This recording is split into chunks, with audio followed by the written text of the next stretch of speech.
নিজেকে কি ভেবেছো নাকি? তোমার সাহস কি করে হয় আমার কলেজে যাওয়ার? ঋষি অপু! কি করছিস কি? দাদা প্লিজ তুই শান্ত হ। তুমি আমার সাথে কথা না বলে আমাকে অবিশ্বাস করে সই করে চলে এলে। ওনা কি করেছে? সেটা অপুকেই জিজ্ঞেস করো মা। তুমি আমার কলেজে গেছিলে কেন? অপু তোমার সাথে আমি একটা কথা বলছি কিন্তু। অপু আমার কলেজে গেছিলে কেন? শুধু কলেজে যাইনি, গধূলির বাড়িতেও গেছিলাম। আমাদের কথা বলার সব রাস্তা কিন্তু তুমি শেষ করে দিচ্ছ।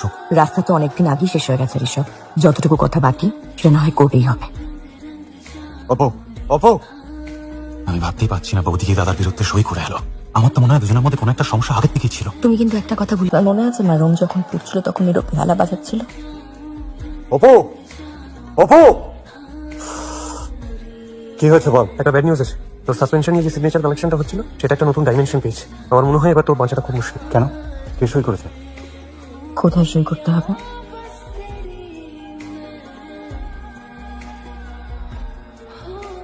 কি ছিল? তুমি কিন্তু একটা কথা ভুলে যাচ্ছ।